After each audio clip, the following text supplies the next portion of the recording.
Hello everybody, welcome back to my YouTube channel. Welcome back to my YouTube channel. Oyundi fulupera ni mashapa, ngwana yana wa muvenda. And if you're here for the first time, welcome. If you're a returning subscriber, a veteran in this channel, welcome back for yet another exciting episode of Risk Conversations. It's so great to have you here. First things first, if you haven't subscribed, please hit the subscribe button below and hit that notification bell as well so that you get notified whenever I post a new video, which will be on a Thursday morning at 7 a.m. So today we are talking about a word, I'd say like it's a buzzword because it's thrown around all over social media. Like it's almost like every single time when you like open your Instagram, Facebook or whatever, WhatsApp statuses, someone will be talking about it, and I was like, what? We are so bombarded with this word so many times. And I think in essence, do we really know what it means? And I would like to sort of tackle that in this video. And as you have seen from the title of the video, we are talking self-love. Like, what is self-love and what does it look like? Because I think we throw the word around a lot and we actually don't have time to actually say, let's actually dissect this word and figure out what the self-love is all about. So today I have a definition with me so the definition is from Brain and Behavior Research Foundation in America, and they try to explain what self-love means, because it was also like thinking about the content of this video, I was like, but I need a definition though. I mean, I'm also that person who's like, I'm very big, when it comes to self-love, but I was like, I feel like I need a proper definition, and then I will sort of like take this conversation from there. So reading from, the Brain and Behavior Research Foundation, they say that, so I will break down the definition in 3 parts, and then I'll sort of like explain what that means to me as a person. And I think one thing to also note is that, these things, self-love may mean different things to different people. You just have to define that for yourself, because we are different individuals at the end of the day. So the first part says that self-love is a state of appreciation for oneself that grows from actions that support our physical, psychological, and spiritual growth. And that is just the first part of the definition. And I thought, that is actually very powerful, because how do you say you love yourself when you don't appreciate yourself? That is so important. Like, it's so easy to appreciate other people, but I feel like we don't really do it to ourselves. We don't really appreciate ourselves for the hard work we put in, for the hours that we, put into the grind, for, those baby steps or the wins that we actually get along the way. We don't appreciate that enough. So to me, it just says appreciating yourself, and also like taking actions that lead to growth. And personally, that means, taking on a journey to learn. My life motto is the learning never ends, simply because there's no one who knows everything, and there's also no one who knows nothing. So the journey to learning means I learn from other people. I learn from documentaries that are out there. I learn from TV shows that are there that I find interesting, or talk shows that are there that I find interesting. I read books. I listen to podcasts, which is actually like a New Year resolution that I had, to say every single morning, I will listen to a podcast, and normally it's a sermon, and I just listen to that to just get myself into the rhythm, like when I'm taking a shower, or when I'm at gym, then that's when I listen to the podcast. So these are the things that I actively do to make sure that I grow spiritually, but also not just grow spiritually as an individual.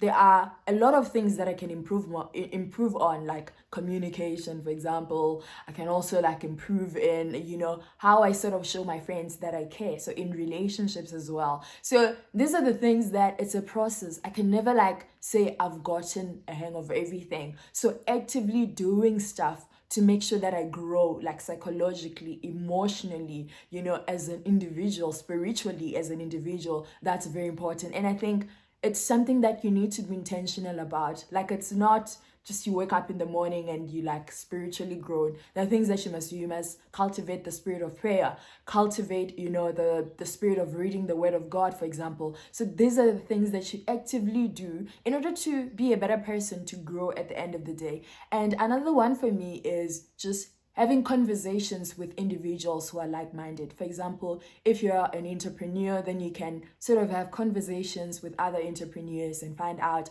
how are they doing, how are they dealing with challenges that comes with being an entrepreneur. So like as an aspiring actuary, I speak to, people who've qualified. I find out what their journey has been like, and also take a few things from what they were doing, which ensure that they got to where they are today. So it's all these things that you do, and they have to be you have to be intentional about your own growth. In as much as we say like growing up is just like adding more numbers to the years that you have, there is so much that you need to do as an individual to grow on all levels, because otherwise you'll be a baby who's 40 years old, and that is sad. So you need to really take charge. And also sometimes it may just mean like taking time out to actually rest. Rest is very important, and burnout is real. I often have this time like after exams, like right now, where I am very intentional about doing things that make me happy, because after such intense hours of studying, working hard, and then finally writing the exam, there is so much that your brain and your body has been going through, like the stress that comes with exams. Your body was like literally just working overtime to ensure that you actually get to a point where you write the exam, So just taking time out to relax and rest, for me, that is a form of self-love, to say, we've worked so hard, like telling my brain, we've worked really hard. So we really deserve to take time out. Then now coming on to the second part of that definition, which I like absolutely love, is that self-love means having a high regard for your own well-being and happiness, taking care of your own needs, and not sacrificing your well-being to please others.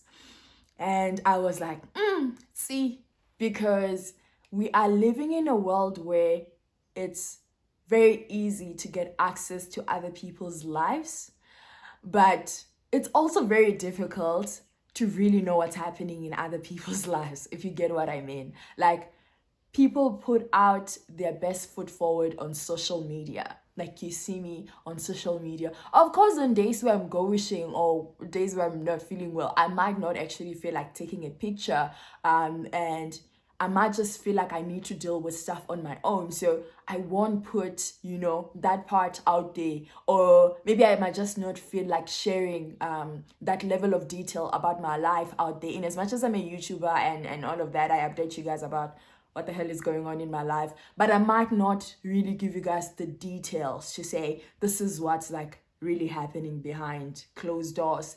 And it's so easy then for you to just get caught up in this ideal world where everyone is doing so well in their life, where things are just like going according to plan for all the other people, right? At least that's how you see it from social media. And you don't really get to see the behind the scenes, like the real struggles that they're going through, because trust me, everyone is going through a certain struggle. We all have our own struggles. So for me, that says, then there's no need for me to try to live my life to actually please other people, or try to live my life or sacrifice myself or what I vow as important in order to actually please other people. And I think it's very important to actually know, like, to what extent are you willing to go to please other people? Will that be at the extent of your own mental health? Will that be at the extent of important relationships that you've formed in your life,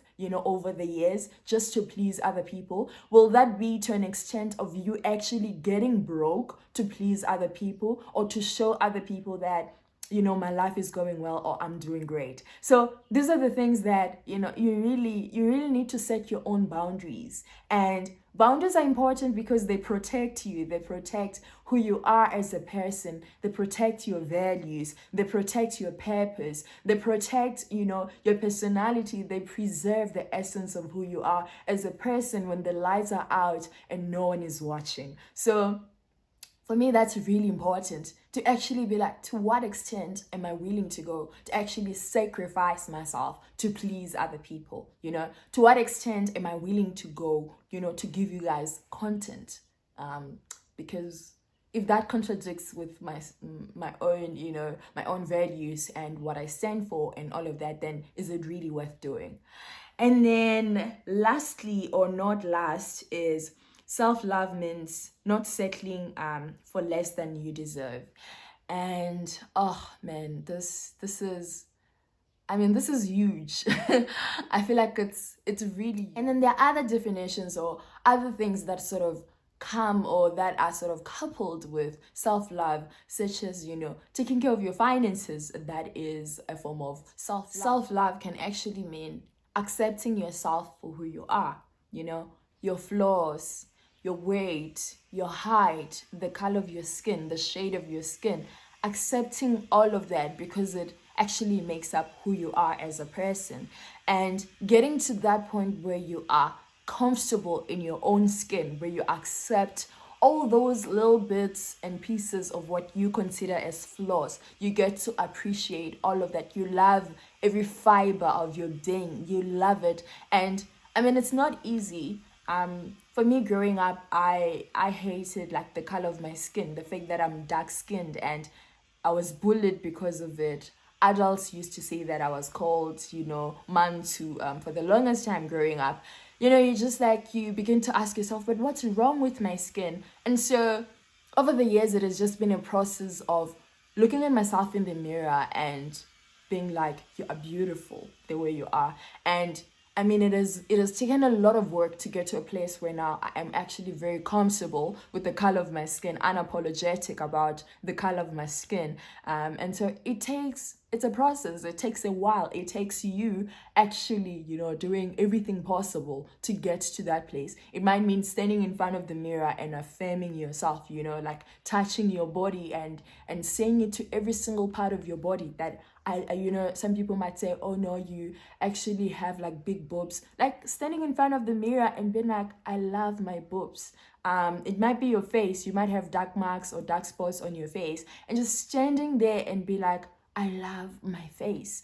So it's a lot of work, but at the end of the day, you should be the place that you run to get love should be yourself first. You must love yourself, because how do you expect other people to do it for you? So getting into that whole process. And so I know this is a deep one, but I would like to just hear your thoughts, in the comment section, to say, what does self-love look like to you? Is it trying out new food? Is it, trying out new things? Is it meeting people? Is it like meeting new people that add value to your life or whatnot? Is it, just spending quality time with people you love? What does self-love, look like? Is it spending time with yourself? I would like to hear all about that in the comment section. And I love you guys so much. Thank you for watching, and I will see you guys in the next video. If you enjoyed this video, don't forget to share with your friends and keep the conversation going. What does self-love mean to you?